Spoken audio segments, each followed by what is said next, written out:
particularly the student from IIT and other students, there is a lot of difference.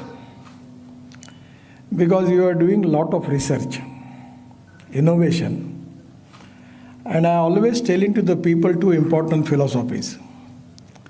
One is innovation, entrepreneurship, science, technology, research, skilled and successful practices. We name it as knowledge. And conversion of knowledge into wealth is the future. And that is exactly related with you. The other important thing is, no material is waste, no person is waste. It is depending upon the appropriate technology, appropriate leadership, and vision of the leadership that 100% you can get wealth from the West. West to wealth is really another important philosophy. And your relation with the both philosophy is really, I feel that you are the people who can change the socio-economic scenario of the country, because your research, your innovation is going to create great wealth for the country.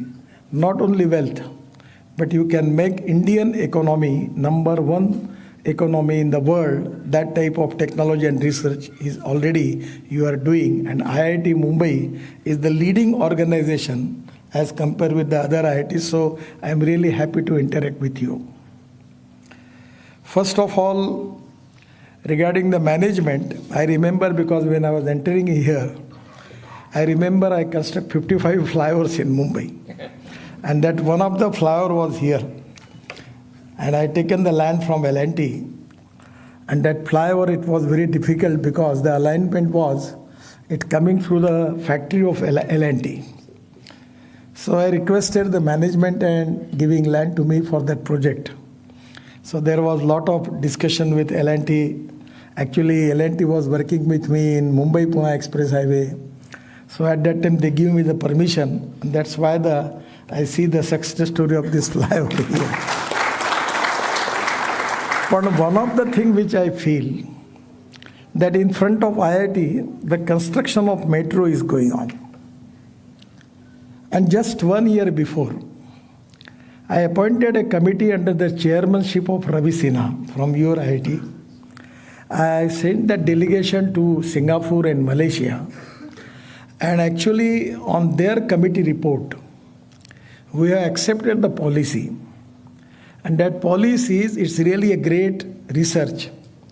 This research is very important for the country because it is going to reduce the cost of the bridges and cost of the metro by 30%.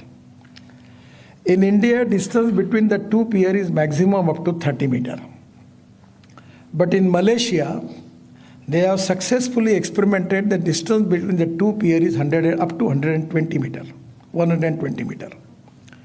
The reason is they cast the pillar, there is 120 meter distance is there. But the pier, that casting of that, what do we call it? Beam with steel fiber. And because of steel fiber, they increase the length. And that is the reason we save the cost. So now we are making this experiment everywhere by reducing the cost by 30%. But actually the research which is supported by IIT and research which is done by Ravi Sinha ji, in front of your IIT, the all traditional system they use for constructing metro here. Something I feel that. It can easily save the cost of crores of rupees. This is the importance of technology. I feel that you are the people who have a lot of good research, good study, and the entrepreneurship is equally important. The most important thing, because you are already, the knowledge is important. I am not an engineer, but we have 6 world record. And frankly speaking, I am not an intelligent man. So actually, you are all merit student, because in IIT, without merit, you can't get admission. But my feeling is, knowledge is important, but at the same time, your inherent abilities, your management expertise is equally important. I remember the one thing that when I was minister in Mumbai in 95-2000, my budget was 1200 crore and total staff with my ministry is come to 36,000 crore. At that time we formulate new organization as MSRDC. I was the founder of that organization. Still the organization is working nicely. And we construct 55 flyovers, Worli-Bandra Sea Link project and Mumbai-Pune Express Highway. You just tell me how much number we have at that time as engineers, as officers. In department we are working, our budget was 1200 crore, the people working more than 32,000. And in MSRDC, we have completed the works more than 10,000 crore. I'm talking about 95-2000. And the total staff was only 49. So this is the difference between the approach of the management. So first of all, the management is very important. We need fast track decision making process and positivity in thinking. In the government, majority people are very intelligent, but they are using their all knowledge to convince the minister that how this is not going to happen, how it is difficult. I remember in 97 when I got appointed to meet with Balasaheb Thackeray, he gave me one slogan, and that was written on one acrylic sheet, that I like people who can get the things done. So the most important task is that you need to take fast track decision making process, transparency and corruption free system. Not taking decision is a big problem. I like people who can get the things done. I like them. Even I like people who can take some wrong decisions, because I always telling to people that you should analyze the thing, whether the mistakes are bona fide or malafide. If the mistakes are malafide, forgive them. If the mistakes are bona fide, forgive them. And the mistakes are malafide, then you can take the action against them. So problem is that no one is perfect and no one can claim that he is perfect. Uttam, Adhik Uttam, Sarvottam up to infinity. You cannot catch your own image.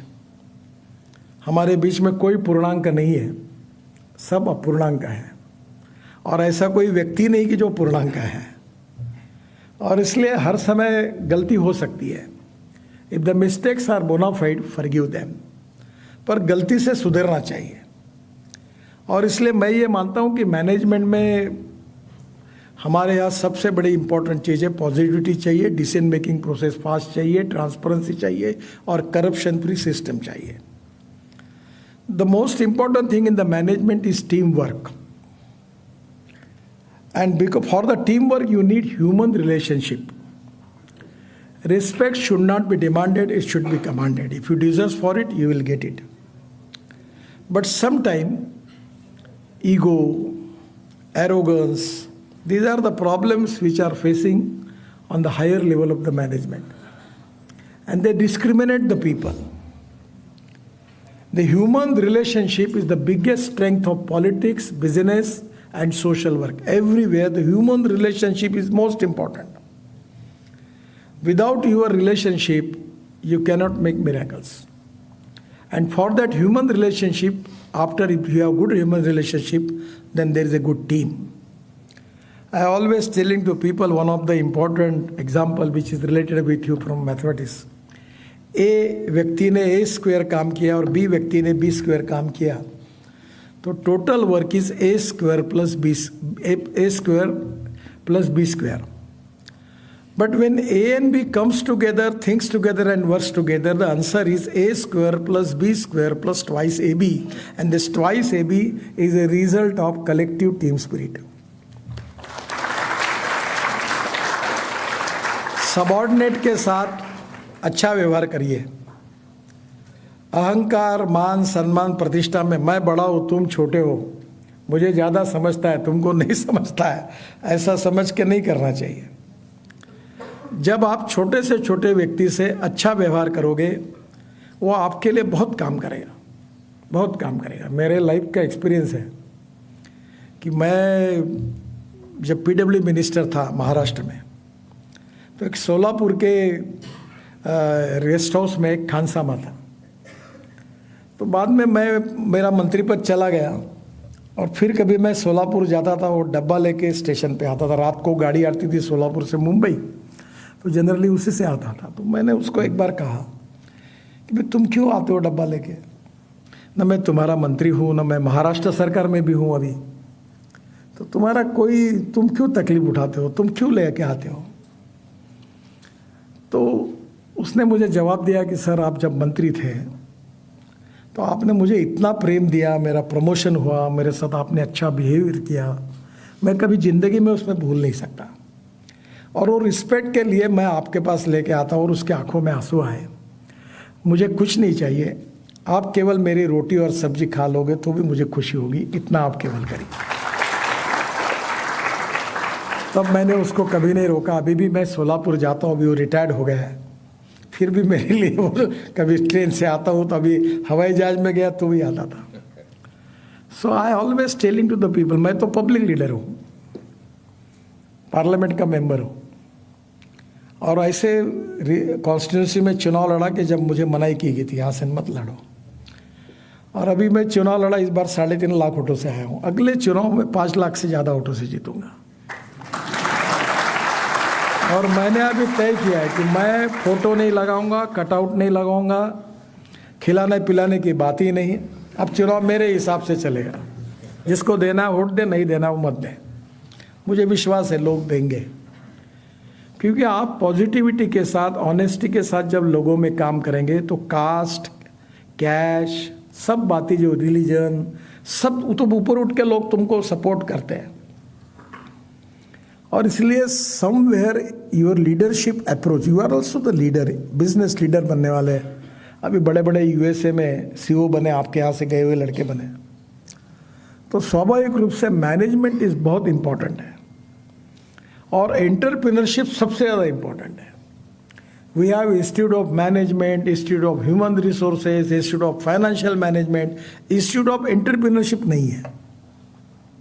Entrepreneurship ये सबसे important है, और इसका संबंध education से नहीं है। Education की डिग्री जो होती है वो आदमी को एजुकेटेड बनाती है, सुशिक्षित बनाती है, सुसंस्कृत बनाती नहीं है, सुशिक्षित बनाती है, एजुकेटेड। Education is important. हमारे सोसाइटी के 3 इंपॉर्टेंट पिलर्स है, ethics, economy, ecology and environment. Ethics is equally important. Education is important and ethics more important than education. Value-based education system is the biggest strength of Indian society. और values क्या है ये आपको भी पता है। हमारे टीचर के साथ हम कैसे बिहेवियर करें, माता पिता के साथ कैसे बिहेवियर करें, संवेदनशीलता, सोशल कॉन्शियसनेस, सोशल रिस्पॉन्सिबिलिटी, ईमानदारी के मार्ग से चलना, छोटी छोटी बातें हैं जो वे ऑफ लाइफ है। जो आदमी जितना बड़ा होता है, मैं मजाक में कहता, मुझे अपॉर्चुनिटी मिली दिल्ली में तो काफ़ी दोस्त हुए, बड़े बड़े उद्योगपतियों से लेकर तो फिल्म एक्टर, और अभी सब इंटरनेशनल लोग भी मुझे मिले, काफ़ी लोगों से संबंध आया। तो मुझे एक मित्र ने कहा कि आपको क्या महसूस होता है। मैं कभी दिल्ली नहीं जाता था, पहली बार पॉलिटिक्स में प्रेसिडेंट बन के पार्टी का दिल्ली गया था। तो दिल्ली का पानी अच्छा नहीं है, महाराष्ट्र बहुत अच्छा है, मुंबई बहुत बेस्ट है, दिल्ली में बड़ा होशियारी से काम करते हैं लोग। अब होशियारी का शब्द अर्थ आप एग्जैक्ट समझ लो। तो मैंने उनको बताया था कि जिन लोगों को मैं बहुत बड़ा समझ रहा था, उनके नज़दीक जाने के बाद मुझे महसूस हुआ कि मैं जितना बड़ा समझ रहा था उतना वो बड़े नहीं है, बहुत छोटे हैं। और मैं जिनको बहुत छोटा समझ रहा था, उन लोगों के नज़दीक जाने के बाद मुझे पता चला कि वो बहुत बड़े हैं। और ये मैंने अपने जीवन में एक्सपीरियंस किया। मैं पॉलिटिक्स में हूँ तो राजनीति में चुनाव होते ही है, तो हमारे यहाँ नागपुर में ट्राइबल सेक्टर में वो पारधी समाज की एक महिला थी। तो उस समय मुंडे साहब होम मिनिस्टर थे, तो पुलिस ने उनके ऊपर कार्रवाई की, वो हाथ भट्टी सब डिस्ट्रॉय की उनकी। काफ़ी बड़ा आंदोलन हुआ। तो मैं और मुंडे साहब वहाँ गए थे। बाद में वो जो हथबट्टी चलाने वाली महिला थी हमारी पार्टी में आई। तो मैं एक जिला परिषद उसने छोड़ दिया धंधा वो। तो उसको मैंने कहा कि आप चुनाव लड़ो जिला परिषद का, हम आपको टिकट देंगे। और मैंने उनके तुरंत 5,000 रुपये लेके उनको दिए। तब चुनाव था जिला परिषद का कि आप काम की शुरुआत कर दो। और बाद में जब टिकट बांटने की बात आई तो सब लोगों ने मुझे कहा कि ये इसकी कम्युनिटी बहुत माइनॉरिटी में है, ये चुनाव नहीं जीत पाएगी। और वहाँ तो ट्राइबल में से दूसरे कम्युनिटी जो मेजोरिटी उनको टिकट देना चाहिए, नहीं तो हारेंगे। इसके ऊपर आपकी इच्छा। मेरे लिए कोई नहीं बोल रहा था, पर सब ने मुझे कहा कि ये उचित नहीं होगा। तो मुझे बड़ा धर्म संकट आया कि अब क्या करना।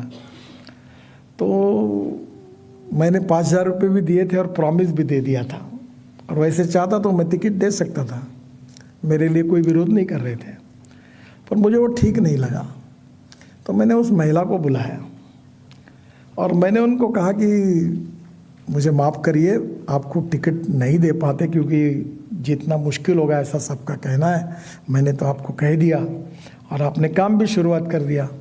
अब आपको नहीं बोलना पब्लिकली सब आपने डिक्लेयर करने के बाद मेरे लिए बहुत है, मैं आपकी क्षमा मांगता हूँ। उसने कहा भाऊ क्षमा क्या मांगते हो, उसकी क्या है, कोई ज़रूरत नहीं, आप जो भी उम्मीदवार देंगे उसका मैं काम करूँगी। और झट उसने पर्स में से पैसे निकाले, कहा कि 3 दिन मैंने गाड़ी लगाई थी, ये 1,800 रुपये खर्चा हुए, बाकी पैसे ये आप वापस लो और जो भी उम्मीदवार होगा उसका मैं काम करूँगी। और तुरंत हंसते हुए वो चली गई और उसने उसका काम किया। अब मैं इतना राजनीति में कि जब टिकट नहीं मिलता तो कैसे लोग नाराज़ होते, घर के बाहर निकाल देते, गालियाँ देते, तो उसका मैंने बहुत अनुभव लिया है। तब मुझे लगा कि ये इसके ऊपर ना एजुकेशन है ना संस्कार है, इसने कितना अच्छा व्यवहार किया। तब मेरे ध्यान में आया कि केवल एजुकेशन से ही प्रगल्भता आती है, अच्छा व्यक्ति बनता है, ये सच नहीं है। विद्वान बनना और अच्छे व्यक्ति बनना, इसमें थोड़ा सा डिफरेंस है। और इसलिए जो मूल्याधिष्ठित संस्कार है हमारे जीवन पद्धति में, इथिक्स में, वो हमारे परिवार से मिलते हैं, हमारे एजुकेशन सिस्टम से मिलते हैं। मूल्याधिष्ठित जीवन पद्धति, परिवार पद्धति भी, उसकी भी ताकत है। और इसलिए नॉलेज भी इम्पॉर्टेंट है और व्यक्तित्व में अच्छे संस्कार भी आवश्यक है। विवेकानंद जी ने कहा कि no philosophy can be taught to empty stomach. तो पैसा तो कमाना है, पर पैसा जीवन का साधन है, साध्य नहीं है। और ये बात हम लोग समझ सकते हैं, विश्व में ये बहुत बड़ी समस्या है। मैं ब्रिटिश पार्लियामेंट में गया था, मुझे वहाँ बोलने का मौका मिला और भाषण खत्म होने के बाद प्राइम मिनिस्टर के ऑफिस में चाय पीने के लिए गया था। तो फॉरेन मिनिस्टर और प्राइम मिनिस्टर दोनों भी थे। तो उन्होंने मुझे प्रश्न पूछा कि आपके देश की सबसे बड़ी समस्या कौन सी है। तो मैंने स्वाभाविक रूप से कहा कि हमारे यहाँ गरीबी, भूखमरी और बेरोजगारी सबसे बड़ी समस्या है। तो उन्होंने कहा कि जब ये मैंने बताया तो फिर मैंने उनको पूछा कि आपके यहाँ की सबसे बड़ी समस्या कौन सी है। तो उन्होंने कहा कि हमारी सोशल सिस्टम में अभी काफ़ी उद्ध्वस्त हो रही है। तो मैंने बोला क्यों? बोले हमारे यहाँ नए लड़के और लड़कियाँ लिविंग रिलेशनशिप में रहते हैं और इसके कारण परिवार पद्धति कोलैप्स हो रही है। हमें समझ में नहीं आता कि इसका कैसे हम मार्ग ढूंढें। फिर उन्होंने मुझे कहा कि आपके यहाँ ये समस्या नहीं है। मैंने कहा नहीं के बराबर है। बोले ऐसे कैसे हो सकता है, जब आपके यहाँ गरीबी है तो ये आपके यहाँ क्यों नहीं है? तब मैंने उनको कहा कि हमारी समाज पद्धति, जीवन पद्धति मूल्याधिष्ठित है।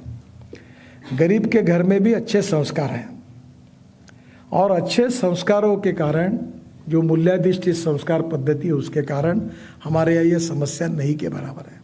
और ये हमारी भारतीय समाज की सबसे बड़ी ताकत है। हम एक तरफ साइंस, टेक्नोलॉजी, इनोवेशन सब में आगे जाए, पर दूसरी ओर हमारी व्यक्ति के रूप में जो जीवन पद्धति है, संस्कार पद्धति, उसके तरफ भी ध्यान दें। और दोनों का समन्वय रखकर ही हम आगे जा सकते हैं। मुझे बहुत खुशी है कि आज स्टार्टअप में हमने बहुत प्रगति की। मैं अभी चौधरी साहब को बता रहा था, और उसमें मेजॉरिटी IIT के। मैं ई-व्हीकल, मेरा एक संकल्प है, बहुत कठिन है वो, बहुत कठिन है इसलिए कि मैं तो कहता हूँ कि एक दिन करना ही है, जल्दी करना है। वो है कि पेट्रोल डीजल को देश से हद्दपार करना है। मैं e-vehicle, ethanol, methanol, biodiesel, bio LNG, bio CNG, इस पर बहुत काम करता हूँ। और मेरा ये मान्यता है कि diversification of agriculture towards energy and power sector, हमारा किसान अन्नदाता के साथ ऊर्जादाता बने। और मैं आज आया हूँ वो आपके सामने भी कुछ प्रॉब्लम रखकर, जिसका सोल्यूशन आप जरूर निकालोगे। और वो यही है कि हमारे देश में 16 लाख करोड़ का इंपोर्ट है फॉसिल फ्यूल का। और जैसे इकोलॉजी एंड इन्वायरमेंट में pollution is big concern, water pollution, air pollution, sound pollution, तीनों हमारे लिए गंभीर प्रश्न है। और इसलिए मैं ये मानता हूँ कि ये हमारे देश में हमारी ऊर्जा, हम ऊर्जा को इंपोर्ट करने वाले हैं, एनर्जी को, हम एनर्जी को एक्सपोर्ट करने वाला देश बने। आत्मनिर्भर भारत बनाने का जो प्रधानमंत्री जी का सपना है, उसमें सबसे बड़ा चैलेंज आप लोगों के लिए है, वो ये है कि इंपोर्ट को कम करना है, एक्सपोर्ट को बढ़ाना है। और जो हमारा रिसर्च है वो नीड बेस्ड रिसर्च होना चाहिए। रॉ मटेरियल अवेलेबिलिटी क्या है उसके बेस पर रिसर्च होना चाहिए। हमारे रिसर्च में region wise, district wise, state wise अलग अलग है। एग्रीकल्चर में कौन सा वेस्ट प्रोडक्ट है, उसमें अलग अलग प्रकार के रिसर्च है। मैं 7 साल के पहले, 7-8 साल पहले, मैं नागपुर से हूँ, तो हमने तय किया था कि हमारा जो सीवेज वाटर है उसको रिसाइकलिंग करके हम बेचें। और जब मैंने, हमारा मेयर जो थे वो मैथमेटिक्स के प्रोफेसर थे, अनिल सोले करके, तो उनको मैंने कहा कि ये टॉयलेट का पानी साफ करके हम बेचेंगे। तो बोला यार तुम कुछ भी फंडा लाते, कौन लेगा ये। मैंने बोला ये होगा। और आज हम हमारे शहर का 7 साल से सीवेज वाटर बेच रहे, महाराष्ट्र सरकार की पावर को लिए कोराडी और खापरखेड़ा प्रोजेक्ट के लिए पानी दे रहे। आपको आश्चर्य होगा, हमको 325 करोड़ रुपए साल के मिलते हैं। और अब मेरे मन की इच्छा है, मालूम नहीं होती कि नहीं, पर आप जैसे talented, young talented engineering man power जो सबसे बड़ी स्ट्रेंथ है देश की, और आप उनमें से है, तो मेरा सपना ये है कि जो सॉलिड वेस्ट मैनेजमेंट है उसको सेग्रीगेट करने से प्लास्टिक, रबर, मेटल्स, ग्लास और ऑर्गेनिक वेस्ट निकलती है। इसको सेग्रीगेट करके काफ़ी रिसाइकलिंग होता है।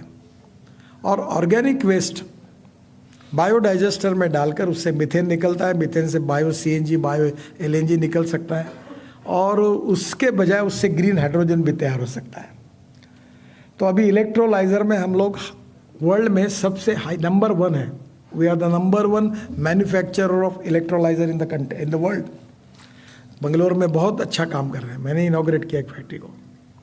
तो मेरा सपना ये है कि जो सीवेज वाटर है जो हम रिसाइकलिंग करके कोराडी खापरखेड़ा को देते हैं, वहाँ और सरप्लस वाटर है, और हर गांव में, मुंबई में भी है, समुद्र में छोड़ देते सब। तो ये जो पानी है इसको 98% प्यूरिफाई करके, और इसमें ग्रीन हाइड्रोजन में 70% कॉस्ट पावर की है। तो सॉलिड वेस्ट को सेग्रीगेट करने के लिए रूफटॉप लगेगा बड़ा, उसमें गोडाउन लगेगा जिसमें सेग्रीगेट करने के लिए, उसमें ऊपर सोलर होगा रूफटॉप, और उसमें से पावर सस्ती मिलेगी। और ये पानी जो 98 प्यूरिफाई अच्छा पानी होगा, उसको इलेक्ट्रोलाइज़र से हम लोग यूज़ करके 1.25 करोड़ का 1 करोड़ का आ जाएगा, उससे ग्रीन हाइड्रोजन तैयार करेंगे। अब मैं बहुत दिनों से पीछे पड़ा था, तो अभी किर्लोस्कर ने 100% बायो इथेनॉल पर चलने वाला जनरेटर मुझे दिया है। तो अब वो डीजल की ज़रूरत नहीं, तो वो जनरेटर से 500 बार तक उसको कंप्रेस किया जा सकता है, और फिर उसको ट्रक बस कार में भर के हम लोग उसको चला सकते हैं। तो इसमें मेरे हिसाब से पावर की कॉस्ट 2 रुपये 40 पैसे यूनिट आएगी, तो पर केजी कॉस्ट काफ़ी कम आएगी। अब ये कॉस्ट हमारे देश में $1 पर केजी 1 केजी हाइड्रोजन की कॉस्ट होगी तो बहुत अच्छा है, जो आपको रिसर्च करना है। और ये अगर देश में ग्रीन हाइड्रोजन तैयार होगा, एक तो बायो वेस्ट से, ऑर्गेनिक वेस्ट से और वेस्ट वाटर से, तो हमारी नगर परिषद, म्यूनिसिपल कॉरपोरेशन सब शुद्ध हो जाएगी। स्वच्छ भारत अभियान जो प्रधानमंत्री जी का सपना है वो पूरा हो जाएगा, उल्टा वैल्यू एडिशन होगा, वेस्ट टू वेल्थ। और ये मैं चौधरी जी साहब को कहूँगा कि इसमें आप जरूर रिसर्च करिए, क्योंकि एनर्जी क्राइसिस से हमारी समस्या है। आज हमारे देश में हमारे टोटल पावर बास्केट में 38% सोलर पावर है, और अब हमको बढ़ा रहे सोलर पावर, पर हमारी थर्मल पावर तैयार किए बिना कोई उपाय नहीं है। और we are the fastest growing economy in the world now. हमारा नंबर 5वां है, 5th इन द वर्ल्ड। और power, water, power, transport and communication, 4 बातों की सिवा इंडस्ट्री नहीं आएगी। इंडस्ट्री नहीं आएगी तो कैपिटल इन्वेस्टमेंट नहीं आएगी, कैपिटल इन्वेस्टमेंट और इंडस्ट्री नहीं आएगी तो एम्प्लॉयमेंट पोटेंशियल खड़ा नहीं होगा, और एम्प्लॉयमेंट पोटेंशियल खड़ा नहीं हुआ तो हम गरीबी दूर नहीं कर पाएंगे। और इसलिए आज पावर की हमारी कमी है, और इसलिए जियो थर्मल पावर है, हाइड्रो पावर है, ग्रीन पावर है, काफ़ी रिसर्च आप लोगों ने भी किया है। पर आने वाले समय में ग्रीन हाइड्रोजन या ऐसा फ्यूल होगा कि जो हमारे इंडस्ट्री में केमिकल, फर्टिलाइज़र, स्टील सब इंडस्ट्री के काम में आएगा। हम हाइड्रोजन को एक्सपोर्ट कर सकेंगे। हमारी बसेस आ गई है, मेरे पास कार है हाइड्रोजन की दिल्ली में, उसका नाम है मिराई। जापान में मिराई का अर्थ होता है भविष्य, फ्यूचर। इतनी सुंदर कार है कि मर्सिडीज जैसी कंफर्टेबल है। और मैं हाइड्रोजन भर के फरीदाबाद से इंडियन ऑयल लेबोरेटरी से लाता हूँ, बहुत सुंदर है। और अभी मेरे पास फ्लेक्स इंजन की भी कार है टोयोटो की, जो 100% बायो इथेनॉल पे चलती है। मेरे आग्रह पर बजाज, टीवीएस और हीरो, इन्होंने मोटरसाइकिल और स्कूटर तैयार किए 100% बायो इथेनॉल पर। और ये बायो इथेनॉल में ऐसा है कि 1 litre petrol equal to 1 litre 300 ml of ethanol, क्योंकि इथेनॉल का माइलेज थोड़ा कम मिलता है। तो एक बार मैंने देखा ऐसा, तो रशिया में कुछ रिसर्च हुआ था, तो मैंने उन साइंटिस्ट को बुलाया और इंडियन ऑयल के चेयरमैन वैद्य और पेट्रोलियम सेक्रेटरी को बुलाया, मिनिस्टर को भी बुलाया। मैंने कहा ये माइलेज सेम होता है पेट्रोल लेवल, तो मुझे राम कुमार करके, जिन्होंने बहुत अच्छे साइंटिस्ट हैं, जिन्होंने अभी एल्यूमिनियम एयर टेक्नोलॉजी पे भी रिसर्च किया है, तो उन्होंने कहा कि सर ये अच्छी आइडिया है पर मुझे असंभव लगती है। तो मैंने कहा ये इनका सुन लो, प्रयोग करो, गाजर की पुंगी है, बच सकती तो बजाओ, नहीं तो खा लो और छोड़ दो। आपको ताज्जुब होगा, 3 महीने के बाद उन्होंने मुझे रिपोर्ट दिया कि ये सक्सेसफुल है। तो अभी इथेनॉल का माइलेज पेट्रोल के बराबर है। इथेनॉल का 60 रुपये लीटर और पेट्रोल 110 रुपये लीटर। तो अब ग्रीन फ्यूल है, पोल्यूशन नहीं के बराबर है। तो अब हमारा देश, हम लोग मोलाइसिस से, BAV मोलाइसिस से, शुगर केन जूस से, ब्रोकन राइस से, फूड ग्रेन से, बाम्बू से, एग्रो वेस्ट से हम इथेनॉल बना सकते हैं। अभी हमने आसाम में एक बाम्बू से बायो इथेनॉल बनाने का प्रोजेक्ट चालू हो गया। और ये जो परली है, दिल्ली वालों को बहुत पॉपुलर है, क्योंकि ये पंजाब हरियाणा में ये जो राइस स्ट्रॉ है, इसको परली बोलते हैं, जो जलाते हैं, जिसके कारण काफ़ी पोल्यूशन होता है। वो बहुत पीछे पड़ा था, तो अभी पानीपत में इंडियन ऑयल ने एक फैक्ट्री शुरू की है। 150 ton per day bio bitumen बनता है परली से, और 1 लाख लीटर बायो इथेनॉल बनता है। अब परली से 5 टन और परली से 1 टन बायो CNG बनता है, उसके भी 15-20 प्रोजेक्ट आ गए। तो मैं जो आपको एजेंडा देकर जा रहा हूँ, बाय यूजिंग बायोटेक्नोलॉजी हम लोग इंक्रीज द प्रोडक्टिविटी, और वो प्रोडक्टिविटी जो है वो बायोमास की प्रोडक्टिविटी बढ़ाकर बाय यूजिंग बायोमास हम बायो CNG, बायो ANG और ग्रीन हाइड्रोजन कैसे बनाएं। और हमारा किसान में हर जगह पर कुआं है, किसान के घर पे तो पानी है, वहाँ godown pre cooling plant cold storage डाल देगा तो उससे उसको पावर सोलर पावर मिलेगी और वहीं से इलेक्ट्रोलाइज़र लगाकर ग्रीन हाइड्रोजन तैयार करेगा तो उसका ही गैस स्टेशन तैयार हो जाएगा। और हम लोग बड़े प्रमाण पर अब ग्रीन हाइड्रोजन की तरफ जा रहे हैं। जो ब्राउन हाइड्रोजन है वो पेट्रोलियम से आता है और ब्लैक हाइड्रोजन कोल से आता है। और कोल गैसिफिकेशन में भी काफ़ी काम हुआ है। अभी हमारे यहाँ देश में कोल से यूरिया बनता है। अभी एक जगह हम उड़ीसा में शुरू कर रहे हैं, पर हम देश में 60,000 करोड़ का यूरिया इंपोर्ट करते हैं। हमारे देश में अमोनियम नाइट्रेट की शॉर्टेज है, वो हम इंपोर्ट करते हैं जो कोल से बना सकते हैं। कोल से डीएमई बनता है जो हम एलपीजी में ऐड कर सकते हैं। तो जो मैं आपको यही कहूँगा कि we need research, but need based research. हमारे जो इंपोर्ट क्या है उसको ढूंढ लो और इंपोर्ट के स्वदेशी अल्टरनेटिव आप क्या तैयार कर सकते हैं वो देखो, उसको प्रायोरिटी दो। और मुझे लगता है कि उसमें हमारा एक्सपोर्ट भी बढ़ेगा, इंपोर्ट भी कम होगा और हमारे देश की इकोनॉमी मजबूत होगी।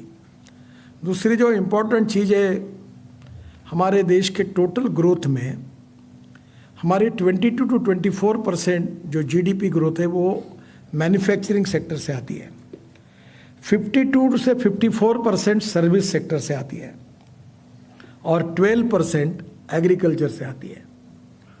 तो अभी 65% ऑफ द पॉपुलेशन एग्रीकल्चर पर डिपेंड है। हमारे 124 ऐसे डिस्ट्रिक्ट है जो सोशली, इकोनॉमिकली, एजुकेशनली बैकवर्ड है और वहाँ गरीबी है, भुखमरी है, बेरोजगारी है, शिक्षा का भी अभाव है और ये बहुत बड़ी पॉपुलेशन है। तो फॉरेस्ट बेस जो इंडस्ट्री डेवलप हो सकती है, एग्रीकल्चर, रूरल टेक्नोलॉजी कौन सी डेवलप हो सकती है, उसमें आप लोग थोड़ा प्रायोरिटी ज़्यादा दीजिए। मैं जब एमएसएमई मंत्री था तो गोबर से हमने हमारे यहाँ पेंट बनाया। ये जो जयपुर में हमारा एक कुमारप्पा इंस्टीट्यूट है खादी ग्राम उद्योग का, उन्होंने बहुत सुंदर पेंट बनाया और उसमें 9 फीचर्स ऐसे जो ये पेंट में नहीं है। मैंने खुद अपने कॉन्फ्रेंस रूम में लगाया और इतना हाफ ऑफ द प्राइस। अब ये पेंट अगर बनना शुरू हो गया और गाय के गोबर को अगर 5 रुपये किलो का भाव मिल जाएगा तो गाय को कोई बेचेगा ही नहीं। अभी इसमें भी इतना रिसर्च हुआ, आपसे रिलेटेड नहीं है, कि 1952 में हमारे देश से गिर नाम की गाय ब्राज़ील गई और अभी उनके पास गिर इतना अच्छा डेवलप हुई है कि 60 लीटर देने वाली गाय है गिर। और उसका जो बूल आया, टोरेंडो उसका नाम था, तो 60 लीटर जो गाय दूध देती थी उसके बूल का सीमेंस लाकर इंडिया में 2 लीटर के गाय को अगर दिया तो उससे 20 लीटर की गोरी। ये प्रयोग शुरू हो गया, मैंने नागपुर में भी लेबॉर्ट्री डाली है। अभी चितड़े करके जो है सांगली में, उनने भैंसों के लिए और गाय के लिए बड़ी अभी उद्घाटन के लिए मुझे वो बुलाने के लिए आए हैं। अब उसमें और नई रिसर्च हुआ कि जैसे बेटी बचाओ अभियान करते वहाँ अब गाय के लिए करने की ज़रूरत नहीं, 100% 99% गोरी होगी। और 2 लीटर के गाय से, जैसे आप ये टेस्ट ट्यूब बेबी है वैसे टेस्ट ट्यूब गोरी बनती है और वो जो गोरी है वो 20 लीटर 25 लीटर की दूध देंगी, देशी होगी। और धीरे धीरे अगर ये होगा तो 3 वेद में हमारी हुस्टन और जर्सी की गाय भी देशी नस्ल में बदल जाएगी। तो फिर से देशी गाय और देशी गाय के दूध की अलग विशेषता है। तो अब ये रिसर्च इतना हो रहा है कि ये सब, इसमें हम लोग काफ़ी economic growth agriculture, rural, tribal sector में कर सकते हैं। बाम्बू, इतना अच्छा बाम्बू में काम हो रहा है कि अभी हमारे यहाँ महाराष्ट्र में, मैं भी खूब दिनों से बाम्बू में काम करता हूँ, इतना अच्छा फर्नीचर बना है, इतने प्रोडक्ट अच्छे हुए हैं। बाम्बू से बायो इथेनॉल बना है, बाम्बू से आचार बना है, बाम्बू के कपड़े अच्छे हुए हैं। मैं इंदौर में गया तो मॉडल वो बाम्बू के कपड़े पहनकर उन्होंने प्रेजेंटेशन किया।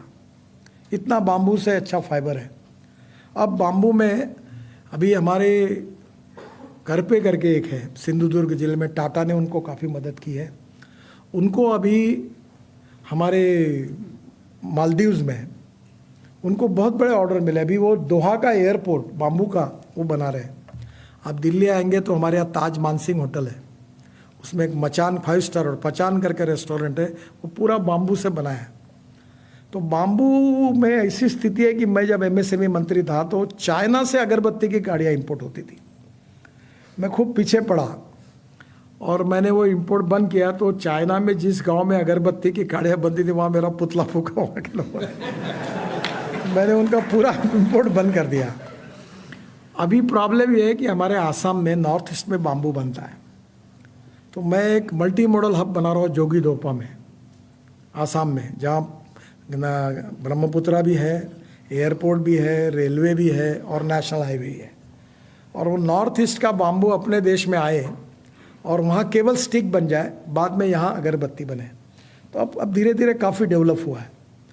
तो धीरे धीरे हर चीज़ ऐसी जो रूरल एग्रीकल्चर टेक्नोलॉजी में है, हम ऐसे कौन से रॉ मटेरियल को यूज़ कर सकते हैं जिससे वैल्यूडेशन हो सकता है, और वहाँ निश्चित रूप से टेक्नोलॉजी जो रूरल एग्रीकल्चर डेवलपमेंट के लिए काम में आएगी वो बहुत उपयोग होगा, वहाँ नए रोजगार निर्माण होंगे।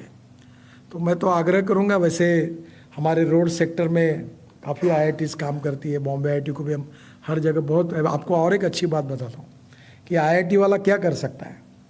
मैं शिपिंग मंत्री था, तो कलकत्ता में एक हल्दिया पोर्ट है, तो वहाँ एक हमारी चैनल थी, तो मेरे साथ एक IIT का ही लड़का अरुण नरेंद्रनाथ करके काफ़ी देर का अभी वर्ल्ड बैंक में गया, तो उसने कहा कि यहाँ ये जो पुराना चैनल है इसको हम अच्छा कर सकते हैं, जिससे हमारा 250 करोड़ साल का ड्रेजिंग का पैसा बचेगा। तो मैंने पोर्ट चेयरमैन को कहा, उसने कहा सर ये इम्पॉसिबल है। तो मैंने कहा कोई कंसल्टेंट को पूछो। बोले नहीं ये वायबल नहीं है। अब मुझे क्या मालूम कि 250 करोड़ के काम में काफ़ी लोगों का लाभ मिलता है ना तो उसने कहने के बाद फिर मैंने आखिर गुस्से में आकर एक कमेटी अपॉइंट की और चेन्नई IIT के एक प्रोफेसर को काम दिया और उनको कहा कि ये चैनल हो सकती है क्या। उनने पॉजिटिव रिपोर्ट दिया और फिर वो चैनल हमने चालू की। आपको ताज्जुब होगा, तब से 200 करोड़ रुपए साल के बच रहे और वो चैनल अब चालू हो गई कल हल्दिया पोर्ट में, बिकॉज ऑफ IIT। मैं खुश हो गया और मैंने चेन्नई IIT को कहा कि मैं आपको कुछ पैसे देना चाहता हूँ रिसर्च के लिए, और 50 करोड़ रुपए मैंने दिए कि वे आप मेरे डिपार्टमेंट से कि आप शिपिंग से रिलेटेड आप सब रिसर्च करो। तो ये निश्चित रूप से फ़ायदा है। और इसलिए एक बात और एक ज़रूरी है कि हमारी रिसर्च ऑर्गेनाइजेशन जो प्रधानमंत्री कहते हैं ये साइलो में काम करती है, और रिसर्च को जैसे हम गोल्ड ऑर्नामेंट जैसे सेफ डिपॉजिट वॉल्ट में रखते हैं, वैसे रिसर्च पेपर किसी को ना समझे ऐसे सील करके रखते हैं रॉयल्टी ले रहा है तो लो, बताओ तो लोगों को। देते नहीं, बहुत से रिजल्ट सरकार में भी डिफेंस के अनेक ऑर्गेनाइजेशन, प्रधानमंत्री ने कहा बाहर निकालो, ये दो लोगों को। एग्रीकल्चर के रिसर्च है, अनेक रिसर्च है।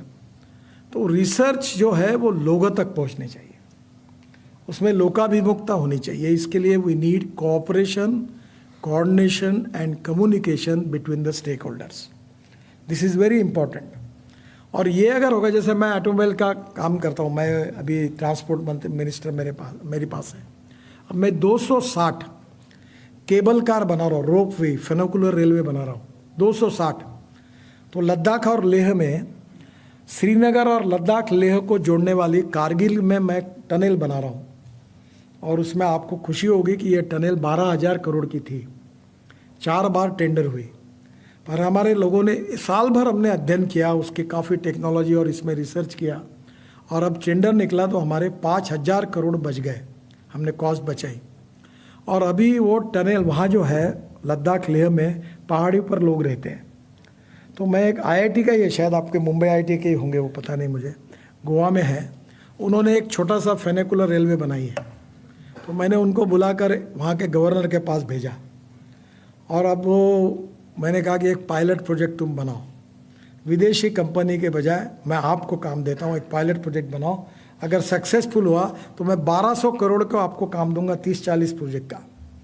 तो ऊपर के ऊपर जाने के लिए उसने ऐसा डिज़ाइन तैयार किया है कि उसमें भेड़ बकरी भी जा सकती है, 2 व्हीलर भी जा सकता है, और नीचे लोग भी बैठ सकते हैं, और ऊपर में ऐसी जाएगी वो।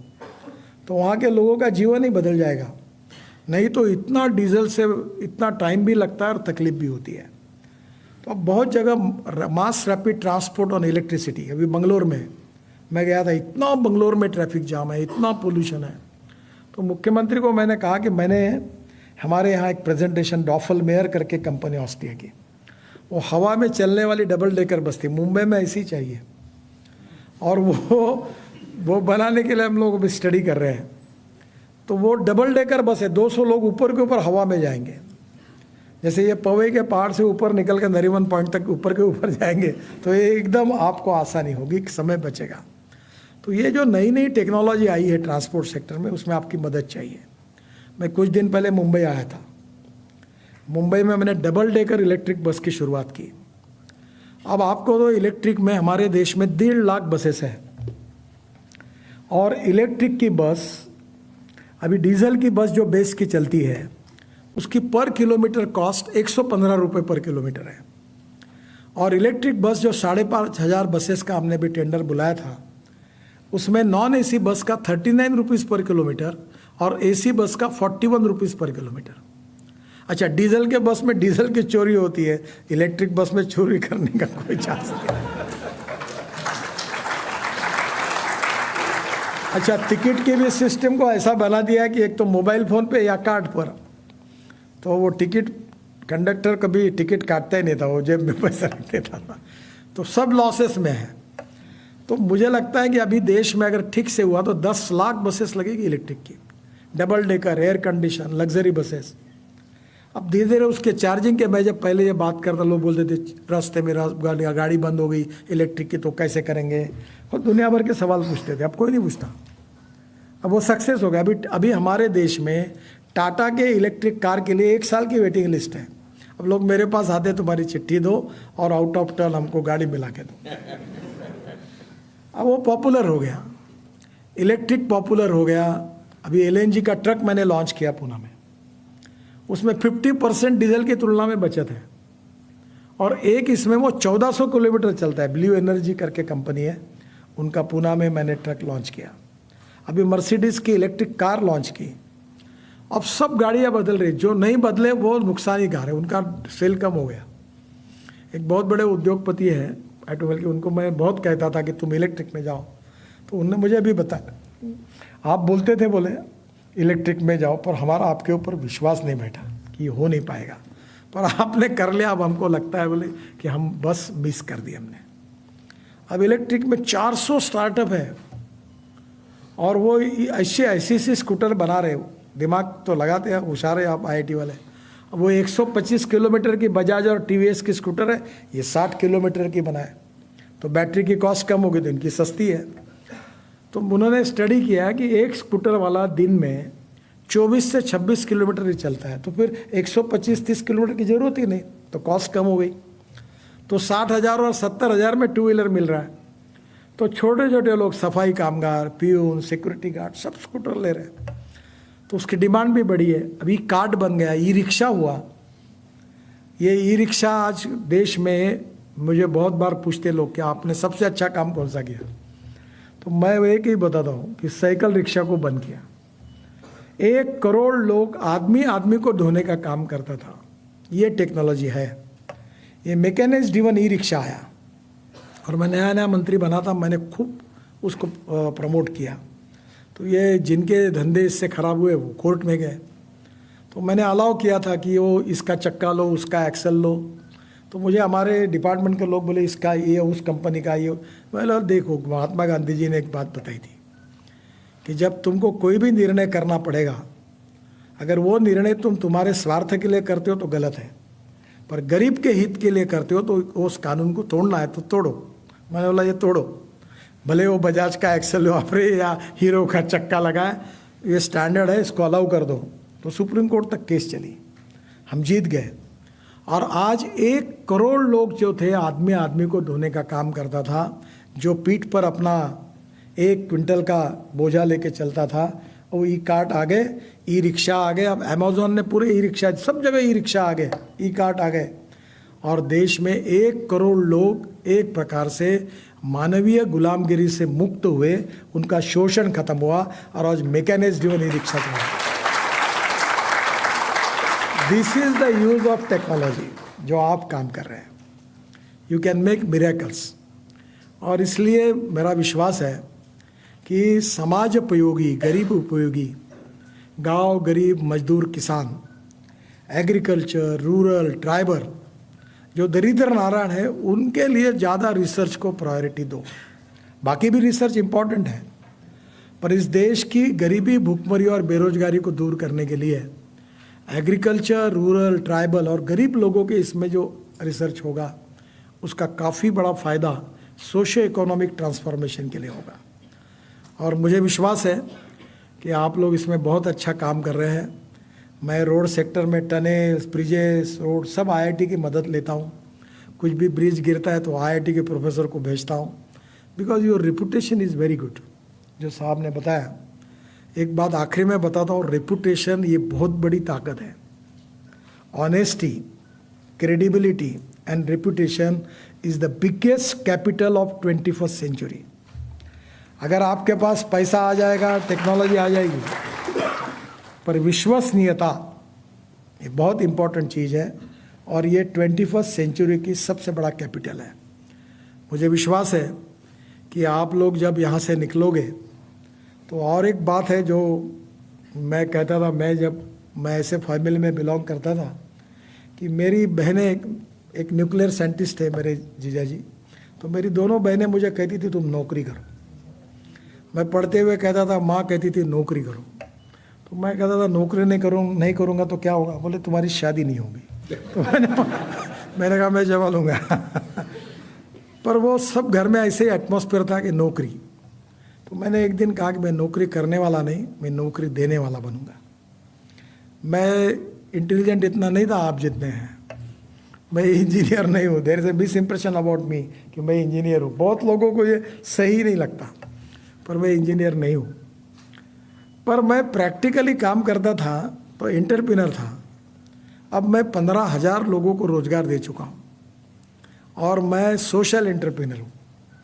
तो मैं अभी रोड ब्रिजेस में नहीं काम करता, गांव में काम करता हूँ। एकल विद्यालय चलाता हूँ ट्राइबल सेक्टर में। हमारे यहाँ गढ़चिरौली करके डिस्ट्रिक्ट है जो नक्सलाइट का कैपिटल जैसा है, वहाँ 1200 विद्यालय चलाता हूँ। बाकी सोशल वर्क करता हूँ। और ये मेरा पूरा बालों से मैंने एमिनो एसिड बनाया, वो मेरा नहीं, मैंने देखा कहीं और चालू किया। अब पॉपुलर है, एमिनो एसिड बेस्ड मैक्रोन्यूट्रिएंट्स बनाता हूँ, प्लांट बूस्टर है वो बालों से। तो मुझे लगा कि नागपुर में तो बाल इतने ब्यूटी पार्लर है, हेयर कटिंग सब मिल जाएंगे। जब मैंने सब मशीन सेट की और गया तो 40 किलो ही मिले। तब मुझे ध्यान में आया पहली बार कि बालों को वजन ही नहीं होता। अब मैं 1 ट्रक बाल तिरुपति से खरीदता हूँ और एमिनो एसिड बनाता हूँ और एमिनो एसिड बेस्ड माइक्रोन्यूट्रिएंट्स बनाता हूँ, इथेनॉल बनाता हूँ, अभी बायो सीएनजी बना रहा हूँ और एग्रीकल्चर में काम करता हूँ। तो मेरा आपको सुझाव है कि निश्चित रूप से इस देश का पुनर्निर्माण हम आपके knowledge as a power technology के साथ हो सकता है। टेक्नोलॉजी नीड बेस होनी चाहिए, सोसाइटी की नीड क्या है वो समझना चाहिए, availability of raw material base होनी चाहिए, कौन सा रॉ मटेरियल कहाँ अवेलेबल है। और एक है कि सबसे इम्पॉर्टेंट चीज़ है कि proven technology, economic viability, availability of raw material and marketability. चारों बातें एक होंगी तो होगा, नहीं तो आपने समझो कोई चीज़ है बनाई और मार्केट से 2 गुना ज़्यादा प्राइस है तो क्या फ़ायदा उस रिसर्च का। विदाउट इकोनॉमिक वायबिलिटी वो मीनिंगफुल नहीं है। तो इसलिए स्वाभाविक रूप से import substitute, cost effective, pollution free, indigenous, economic viability के साथ, रिसर्च के साथ आप लोग इस देश को, देश के भविष्य को बनाने वाले हैं। प्रधानमंत्री जी का जो सपना है कि $5 ट्रिलियन की इकोनॉमी और आत्मनिर्भर भारत, सुपर इकोनॉमिक पावर, उसमें आप सब लोगों का रोल बहुत इम्पोर्टेंट है। और नॉलेज के साथ एंटरप्रेन्योरशिप और एंटरप्रेन्योरशिप के साथ सक्सेसफुल टेक्नोलॉजी और इसके साथ एक बेस्ट ह्यूमन बीइंग करके वैल्यू बेस्ड जो संस्कार है उसके आधार पर भविष्य के नागरिक के रूप में आप अच्छा काम करेंगे। मेरी आपको बहुत बहुत शुभकामनाएं और शुभेच्छाएं। थैंक यू, धन्यवाद।